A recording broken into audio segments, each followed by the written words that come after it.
بسم اللہ الرحمن الرحیم۔ بلقیس کا تخت کس طرح آیا؟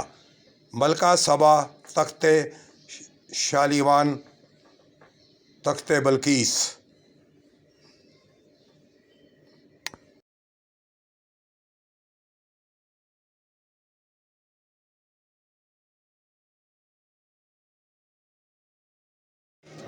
اعوذ باللہ من الشیطان الرجیم، بسم اللہ الرحمن الرحیم۔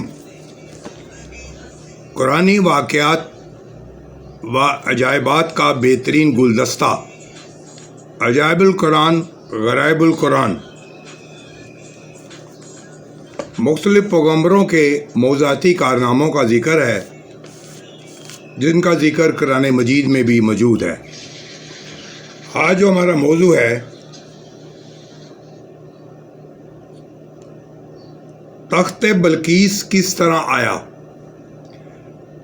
تخت بلقیس کس طرح آیا؟ ملکہ سبا بلقیس کا تخت شاہی 80 گز لمبا اور 40 گز چوڑا تھا۔ یہ سونے چاندی اور طرح طرح کے جواہرات اور موتیوں سے آراستہ تھا۔ جب حضرت سلیمان علیہ السلام نے بلقیس کے قاصد اور اس کے ہدایہ طائف کو ٹھکرا دیا اور اس کو یہ حکم نامہ بھیجا کہ وہ مسلمان ہو کر میرے دربار میں حاضر ہو جائے، تو آپ کے دل میں یہ خواہش پیدا ہوئی کہ بلقیس کے یہاں آنے سے پہلے ہی اس کا تخت میرے دربار میں آ جائے۔ چنانچہ آپ نے اپنے دربار میں درباریوں سے یہ فرمایا۔ ترجمہ: سلیمان نے فرمایا، اے درباریوں، تم میں کون ہے اس کا تخت میرے پاس لے آئے قبل اس کے کہ وہ میرے حضور مطیع ہو کر حاضر ہو۔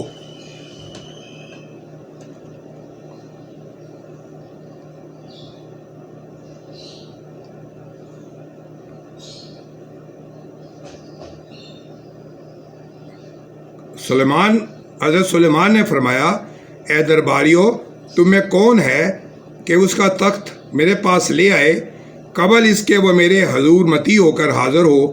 ایک بڑا خبیث جن بولا، وہ تخت حضور میں حاضر کر دوں گا، اس کے حضور اجلاس میں برخاست کریں، اور میں بے شک اس پر قوت والا امانت دار ہوں۔ جن کا بیان سن کر حضرت سلیمان علیہ السلام نے فرمایا، میں یہ چاہتا ہوں کہ اس سے بھی جلد وہ تخت میرے دربار میں آ جائے۔ یہ سن کر آپ کے وزیر حضرت آصف بن برخیا رضی اللہ عنہ، جو اس میں اعظم جانتے تھے، وہ ایک با کرامت ولی تھے، انہوں نے حضرت سلیمان علیہ السلام سے عرض کیا، جیسا کہ قرآن مجید میں موجود ہے، قول الذی عندہ علم الکتاب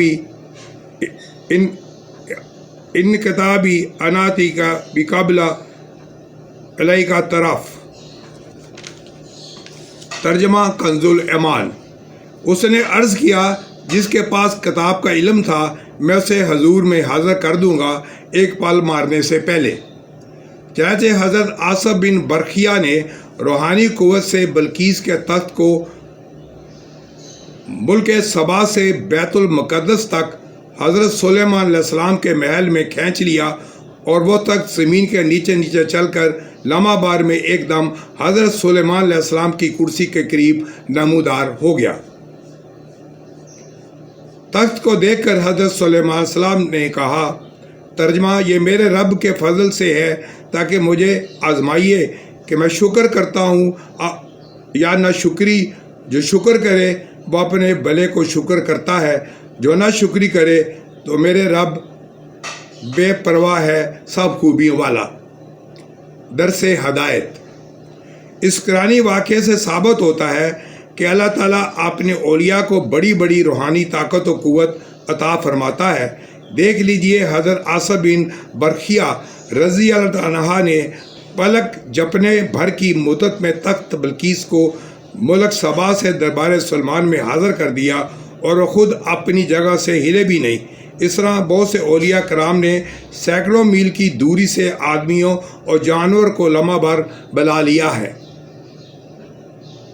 یہ سب اولیاء کو اس روحانی طاقت کا کرشمہ ہے جو خداوند قدوس اپنے ولیوں کو عطا فرماتا ہے۔ اس لیے کبھی ہرگز اولیاء کرام کو اپنے جیسا نہ خیال کرنا اور نہ ان کے اعضاء کی طاقتوں کو عام انسانوں کی طاقتوں پر قیاس کرنا۔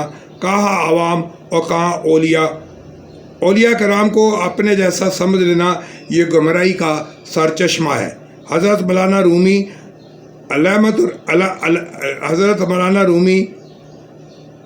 علیہ رحمۃ اللہ نے مسنی شریف میں اس مضمون پر روشنی ڈالتے ہوئے بڑی وضاحت کے ساتھ تعریف فرمایا ہے۔ بہرحال خلاصہ کلام یہ ہے کہ اولیاء کرام کو عام انسانوں کی طرح نہیں سمجھنا چاہیے، بلکہ یہ عقیدہ رکھ کر اولیاء کرام کی تنظیم و تکریم کرنی چاہیے۔ ان لوگوں میں خداوند کریم کا خاص فضل عظیم ہے اور یہ لوگ بے پناہ روحانی طاقتوں کے بادشاہ بلکہ شہنشاہ ہیں۔